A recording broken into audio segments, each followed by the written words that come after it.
दूर कहीं हरे भरे वातावरण से ढका हुआ सीमापुर नामक गांव था। 3 दोस्त सोनू, विजय और दिनकर घूमते घूमते उस गांव में पहुंच जाते हैं। गांव की रौनक देखकर वो सोचते हैं कि आज रात यहीं रुक जाते हैं। वाह, कितना सुंदर गांव है। हाँ सोनू, कितना हरा भरा है। मन करता है यहीं रहें। हमारे शहर में तो ये सब देखने को ही नहीं मिलता। हाँ, रह सकते हैं। वैसे भी कुछ ही देर में रात होने वाली है। हम कहाँ जाएंगे? ऐसा करते हैं, आज यहीं रुक जाते हैं। हाँ, मैं तुम्हारी बात से सहमत हूँ। हमें आज यहीं रुक जाना चाहिए। पर हम रहेंगे कहाँ? विजय, गांव का माहौल बहुत अच्छा होता है। यहाँ के लोग गांव में आए मेहमान का पूरा सम्मान करते हैं। वो देखो, कोई आ रहा है, उससे पूछते हैं। सोनू बड़ी ही विनम्रता से गांव के आदमी से एक रात रहने के लिए पूछता है। प्रणाम, मेरा नाम सोनू है। आपका नाम क्या है? मेरा नाम किशोर है। आपको मैंने पहचाना नहीं। हम शहर से यहाँ घूमने आए हैं। हमें रात हो गई थी, तो इसीलिए हमने सोचा कि क्यों ना आज यहीं रह जाएं। जी जी, बिल्कुल सही सोचा आपने। इतनी रात को जाना ठीक नहीं। आप आज मेरे घर रुक सकते हैं। बहुत बहुत धन्यवाद आपका किशोर जी। तीनों दोस्त किशोर के घर चले जाते हैं। किशोर उन तीनों की खूब आवभगत करता है। किशोर के घर में उन तीनों की मुलाकात किशोर के बेटे दीपू से होती है। और भाई, कैसे हो? जी सब ठीक। आप यहाँ शहर से गांव घूमने आए हैं? हाँ, वो हम बचपन से ही शहर ही रहे हैं ना, तो इसीलिए हमारा मन हुआ कि क्यों ना थोड़ा घूम के आए। अच्छा, लगता है आप लोगों को गांव बहुत अच्छा लगता है। दरअसल मैं अपनी मौसी के यहाँ जा रहा हूँ, तो इन दोनों ने गांव नहीं देखा था, तो इसीलिए इन्हें भी साथ ले आया। हमारे गांव घूम के जाइएगा। हमारा गांव बहुत सुंदर है। जी जरूर। वैसे कौन कौन सी जगह हैं आपके यहाँ घूमने के लिए? जगह तो बहुत है, कहीं भी घूम सकते हैं आप, पर एक जगह जाना मना है। वहाँ कोई नहीं जाता। कैसी जगह? वो पुराना टूटा हुआ मंदिर। मंदिर में जाना क्यों मना है? उस मंदिर में अब पूजा नहीं होती। वहाँ एक रहस्यमयी किताब है। सुना है उसकी रक्षा एक बहुत खतरनाक चुड़ैल करती है। ऐसी किताब? सबके मन की इच्छा पूरी करने वाली किताब। उससे जो चाहो वो मिल जाता है। क्या हम उस किताब को ले नहीं सकते? जो भी वहाँ जाएगा मारा जाएगा। उस किताब की रक्षा एक चुड़ैल करती है, जो लोगों को मारकर अपनी शक्तियों को बढ़ाती है। क्या यार, तुम भी? चुड़ैल केवल कहानियों में होती हैं, असल में नहीं। हाँ, किताब को चुपके से ले आते हैं। नहीं, कैसी बातें कर रहे हो तुम दोनों? वो किताब इस गांव की धरोहर है, उसे चुराना बहुत गलत बात होगी। वैसे भी इस किताब की रक्षा कोई चुड़ैल करती है। पर हम चुड़ैल पर यकीन नहीं करते। अब हो न हो, पर मान्यता तो यही है। बहुत हुई बातचीत, बहुत रात हो गई, सो जाते हैं, कल हमें निकलना भी है। सोनू और दीपक सो जाते हैं, पर विजय और दिनकर के मन में किताब के प्रति लालच पैदा हो जाता है। उन दोनों को नींद नहीं आती है और चुपके से दोनों उठकर पुराने मंदिर की ओर चले जाते हैं। दिनकर, आराम से चलो, कोई देखने ना पाए। अब वो किताब हमारे हाथों में होगी। हम अपनी सारी इच्छा पूरी करेंगे। हाँ, अब वो किताब हमारी होगी। विजय और दिनकर की आंखों में लालच की पट्टी बंधी होती है। वो मंदिर तक पहुंच जाते हैं। कितना बड़ा मंदिर है! अंदर तो जालों और चमगादड़ों के अलावा कुछ नहीं दिख रहा। अरे यार विजय, इतनी रहस्यमयी किताब है, ऐसे ही रास्ते में थोड़ी मिल जाएगी। थोड़ा और अंदर जाना पड़ेगा, यहीं होगी। चलो, और अंदर चल के देखते हैं। ध्यान से चलना। वो देखो, वहाँ अंदर बड़ा सा पत्थर लगता है, किताब उसके ऊपर रखी हुई है। दोनों दौड़कर किताब के पास चले जाते हैं। किताब देखकर दोनों की आंखों में चमक आ जाती है। हमने किताब हासिल कर ही ली। लोग तो यूं ही अफवाह फैलाते हैं। चलो चलो, अब और इंतजार नहीं होता, जल्दी से किताब से अपनी अपनी इच्छा मांग लेते हैं। जैसे ही विजय किताब को छूने की कोशिश करता है, अचानक बड़े पत्थर के पीछे से एक चुड़ैल निकलती है। विजय और दिनकर को देखकर चुड़ैल आग बबूला हो जाती है और दोनों को जोर से पकड़कर दूर फेंक देती है। हमें जाने दो, हमें नहीं पता था, हमें माफ कर दो। तुम दोनों को माफी नहीं मिलेगी। अब मैं तुम्हें तुम्हारे किए की सजा दूंगी। मैं तुम दोनों को नहीं छोड़ूंगी। हमें नहीं चाहिए किताब, बस हमें जाने दो। ठीक है, तुम्हें आज नहीं मारूंगी। कुछ दिनों बाद अमावस्या है, उस दिन तुम दोनों की बलि दी जाएगी और मैं अपनी शक्तियों को बढ़ाऊंगी। चुड़ैल उन दोनों को कैद कर देती है। इधर गांव में सुबह हल्ला हो जाता है। सोनू पूरे गांव वालों को इकट्ठा कर लेता है। सुनो, सब सुनो, कल रात से मेरे दोस्तों का कुछ पता नहीं है। वो ना जाने कहाँ चले गए। कृपया मेरी मदद कीजिए। मैं आप सबसे विनती करता हूँ। अरे, पर इतनी रात को वो कहाँ जा सकते हैं? पता नहीं सरपंच जी, मैं आप सबसे विनती करता हूँ, अगर किसी ने भी मेरे दोस्तों को देखा है तो मेरी मदद कीजिए। तभी गांव का एक आदमी भीड़ में से निकलकर बाहर आता है और सोनू से कहता है, मैंने देखा है आपके दोनों दोस्तों को कल रात को पुराने मंदिर की ओर जा रहे थे। गांव वालों में से कोई भी मंदिर के अंदर नहीं आएगा। अगर तुम्हें अपने दोस्तों की जान प्यारी है तो अकेले ही जाओ।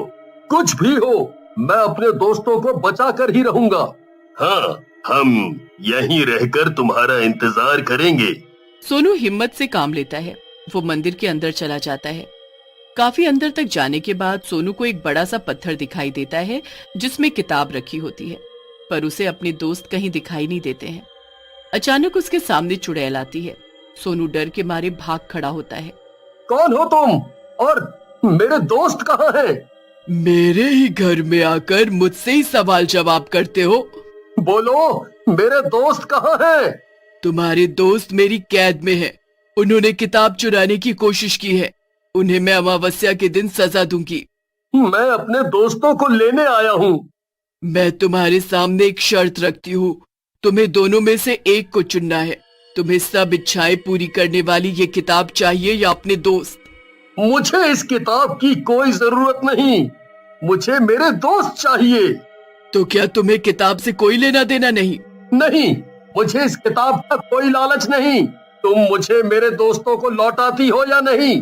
तुम्हें मेरे सारे प्रश्नों का उत्तर सही देना होगा, उसके बाद ही मैं तुम्हें तुम्हारे दोस्त लौटाऊंगी। चुड़ैल सोनू से बहुत सारे प्रश्न करती है। सोनू सभी के ठीक ठीक जवाब देता है। सोनू, तुम बहुत बुद्धिमान हो और नेक दिल भी। मैं तुम्हारे दोस्त तुम्हें वापस करती हूँ, पर मेरी अभी भी एक शर्त है। अब कैसी शर्त? अब मेरी मुक्ति का समय निकट है। मेरे बाद इस किताब की रक्षा करने वाला कोई नहीं, इसलिए मैं ये जिम्मेदारी तुम्हें देती हूँ। केवल तुम ही इसके हकदार हो। आप चिंता मत कीजिए, मैं इस किताब का पूरा ध्यान रखूंगा। मैं तुम्हारे दोस्त तुम्हें वापस करती हूँ। हो सके तो मुझे माफ कर देना, मैंने तुम्हारे दोस्तों को चोट पहुँचाई। नहीं नहीं, ये आपका कर्तव्य था। सोनू, हमें भी माफ कर दे, हमने लालच में आकर ये सब किया। हाँ, तूने हमें बहुत समझाया, पर हमने तेरी एक भी बात नहीं सुनी। हमें लालच नहीं करना चाहिए था। कोई बात नहीं, अंत भला तो सब भला। सोनू अपने दोस्तों और किताब को लेकर मंदिर से बाहर आता है। सभी गांव वाले तीनों को सही सलामत देखकर बहुत खुश होते हैं। वो सोनू की हिम्मत की खूब तारीफ करते हैं। आधी रात का समय था। नोनू और उसकी माँ ने कई दिनों से कुछ नहीं खाया था, जिसकी वजह से नोनू की माँ बेहोश हो गई थी। माँ, माँ, उठो ना, माँ उठो ना, तुम उठती क्यों नहीं? तुझे तो बहुत तेज बुखार भी है। माँ, मैं अभी तेरे लिए दवाई लेकर आता हूँ, पर घर में तो एक भी पैसा नहीं है। मैं तेरी दवाई कैसे लाऊंगा? नोनू रसोई में जाकर सभी डिब्बों में देखता है, पर उसे पैसे कहीं नहीं मिलते। नोनू उदास मन से वापस अपनी माँ के पास आकर बैठ जाता है। मैं कहाँ से पैसे लेकर आऊँ? हाँ, ऐसा करता हूँ, चाची से जाकर पैसे मांगता हूँ। फिर नोनू अपनी चाची के पास पैसे मांगने जाता है। चाची, चाची दरवाजा खोलो, चाची दरवाजा खोलो, माँ बहुत बीमार है। क्या है जो इतनी रात में दरवाजा पीट रहा है? वो चाची, चाची, माँ की तबीयत बहुत खराब है, कुछ पैसे दे दो, माँ की दवाई लानी है। तेरी माँ की तबीयत खराब है तो मैं क्या करूँ? चल जा यहाँ से, मेरे पास नहीं है कोई पैसे वैसे। फिर नोनू उदास मन से वहाँ से चला जाता है। नोनू की कोई भी मदद नहीं करता। तभी उसे एक बहुत ही बूढ़ा और अजीब सा आदमी दिखाई देता है। उसने अपने कंधे पर एक बोरा टांगा हुआ था। तभी अचानक से उस बूढ़े आदमी का बोरा सड़क पर गिर जाता है। फिर जैसे ही वो बूढ़ा आदमी अपना बोरा उठाने लगता है, ये देख नोनू दौड़कर उस बूढ़े आदमी के पास जाकर उसका बोरा उठाने में मदद करता है। डरो नहीं बच्चे, मैं तुझे कुछ नहीं करूँगा। भूत की बात सुनकर नोनू का डर कुछ कम हो जाता है। इतनी रात में तू यहाँ अकेला सड़क पर क्यों घूम रहा है? तुझे डर नहीं लगता? नोनू भूत को अपनी माँ की तबीयत के बारे में सारी बात बताता है। ये बच्चा तो बड़ा गरीब है, मैं इसके लिए क्या करूं जिससे इसकी सारी तकलीफें कम हो जाएं? भूत नोनू के बारे में सोच ही रहा होता है, तभी नोनू भूत से उसकी पोटली के बारे में पूछता है। भूत बाबा, आप इतनी रात में अपने कंधे पर पोटली रखकर क्यों घूम रहे हो, और इसमें क्या है? इस पोटली में क्या है वो मैं किसी को नहीं बताता, और ना ही किसी की हिम्मत होती है मुझसे पूछने की। नोनू भूत की बात सुनकर डर जाता है। मैंने ऐसे ही पूछा। डरो नहीं, मैं तुम्हें कुछ नहीं कहूँगा। नोनू भूत से कहता है। भूत बाबा, मेरी माँ घर पर अकेली है और वो बीमार भी है। अब मुझे अपनी माँ के पास घर जाना होगा। भूत अपनी पोटली से एक पुरानी सी डायरी निकालकर नोनू के हाथ में देता है। नोनू, ये ले डायरी। डायरी? पर इस डायरी का मैं क्या करूँगा, और ये मेरे किस काम की, और ये डायरी तो बहुत पुरानी है। भूत जोर जोर से भयानक आवाज में हंसने लगता है। ये कोई मामूली डायरी नहीं है, ये एक जादुई डायरी है। जब भी तुझे किसी चीज की जरूरत हो तो तुम इस डायरी को खोलकर अपनी इच्छा इस पर लिख देना, फिर वो चीज तुम्हारी सामने आ जाएगी। और हाँ, एक बात का ध्यान रखना, इस डायरी से तुम सिर्फ एक ही बार अपनी इच्छा लिख सकते हो, इससे ज्यादा नहीं, और इसे अपने पास संभाल कर रखना, इसे किसी के हाथ मत लगने देना। फिर नोनू भूत से डायरी लेकर घर चला जाता है। घर जाकर वो अपनी माँ के पास जाता है। नोनू की माँ का बदन बुखार से बुरी तरह तप रहा था और वो बेहोश पड़ी थी। माँ, माँ उठो ना, माँ, माँ। नोनू माँ के पास बैठकर रोने लगता है। तभी उसका ध्यान उसके हाथ में पकड़ी डायरी पर जाता है। तो ना मैं इस डायरी को खोलकर अपनी इच्छा लिखकर देखूं। नोनू डायरी खोलकर उस पर अपनी इच्छा लिखने लगता है। मेरी माँ को जल्दी से ठीक कर दो। नोनू की डायरी में अपनी इच्छा लिखते ही उसकी माँ एकदम ठीक हो जाती है। माँ, तू ठीक हो गई। नोनू अपनी माँ से लिपट कर रोने लगता है। नोनू, तू रो मत, मैं बिल्कुल ठीक हूँ। ये देख नोनू की खुशी का ठिकाना नहीं रहता। फिर नोनू अपनी माँ के साथ लिपट कर सो जाता है और कुछ ही देर में सुबह हो जाती है। और अगली सुबह नोनू माँ से कहता है। माँ, भूख लगी है, जल्दी कुछ खाने को दे दो। नोनू की माँ रसोई में रखे सारे डिब्बे खोलकर देखती है। सारे डिब्बे खाली पड़े हैं, किसी में कुछ भी नहीं है। अब मैं नोनू को कैसे खाना खिलाऊं? नोनू की माँ नोनू को भूख से बिलखते हुए देखकर रोने लगती है। हाय रे, मेरा बच्चा नोनू भूखा है, इसे मैं खाना भी नहीं खिला सकती।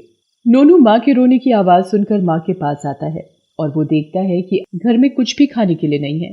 तभी नोनू को एकदम से डायरी के बारे में ध्यान आता है और वो अपनी माँ से कहता है। फिर नोनू डायरी खोलकर उसमें अपनी इच्छा लिखने लगता है। मुझे और मेरी माँ के लिए खाना और कपड़े ला दो। फिर क्या था, देखते ही देखते बढ़िया बढ़िया स्वादिष्ट खाना आ जाता है। ये देखकर नोनू की माँ हैरान हो जाती है। ये सब कैसे? फिर नोनू माँ को भूत बाबा की सारी बात बताता है। अब तो नोनू को जब भी किसी भी चीज की जरूरत होती वो डायरी पर अपनी इच्छा लिखकर मांग लेता और वो इस तरह धीरे धीरे कर कर अमीर होने लगा।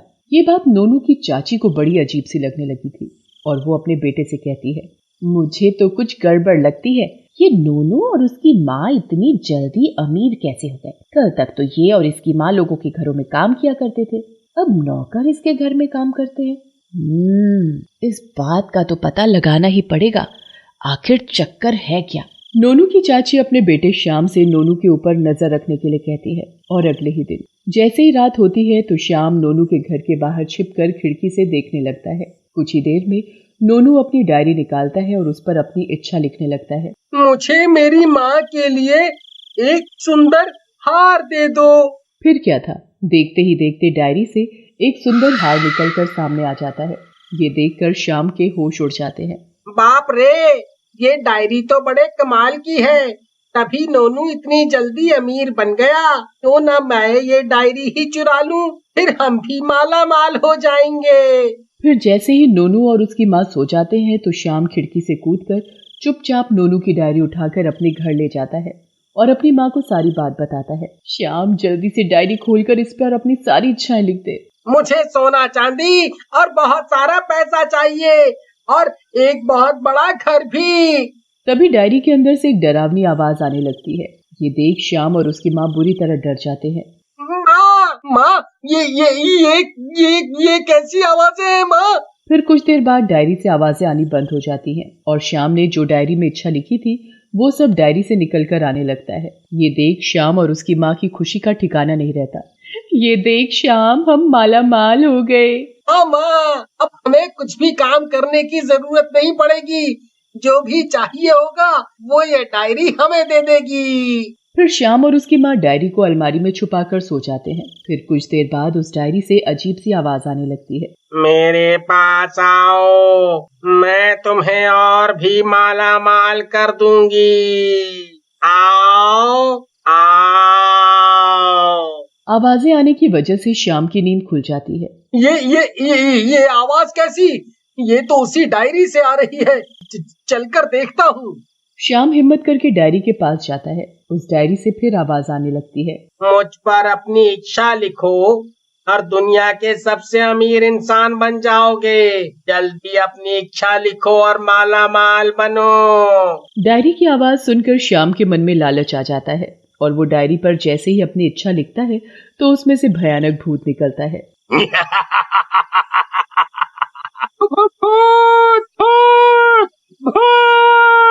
भूत देखते ही देखते श्याम को डायरी के अंदर ले जाता है और डायरी अपने आप बंद हो जाती है। फिर कुछ देर बाद श्याम की माँ की आंख खुलती है तो वो श्याम को अपने पास ना पाकर घबरा जाती है। ये श्याम कहाँ चला गया? ये तो मेरे पास ही सो रहा था। तभी श्याम की माँ को वही आवाज सुनाई देती है। आ जाओ, आ जाओ। ये आवाज तो उस डायरी में से आ रही है। श्याम की माँ डरते डरते डायरी के पास जाती है। तभी डायरी से फिर आवाज आने लगती है। मुझे खोलो और अपनी इच्छा लिखकर सबसे अमीर और माला माल बन जाओ। श्याम की माँ के मन में लालच आ जाता है और वो डायरी खोलकर जैसे ही अपनी इच्छा लिखती है तो उसमें से एक भूत निकलता है। भूत श्याम की माँ को देखते ही देखते डायरी के अंदर खींचकर ले जाता है और डायरी अपने आप बंद हो जाती है। ज्यादा लालच की वजह से श्याम और उसकी माँ को उसके किए की सजा मिल गई थी। डायरी अपनी सही जगह नोनू के घर पहुंच जाती है और अगली सुबह जहाँ श्याम और उसकी माँ रहते थे वहां पर कुछ भी नहीं था, सब गायब हो गया था। उधर नोनू और उसकी माँ आराम और सुख का जीवन व्यतीत करने लगे थे। वो उस डायरी से इच्छा मांगकर जरूरतमंद लोगों की मदद करके उनका भला करते रहे।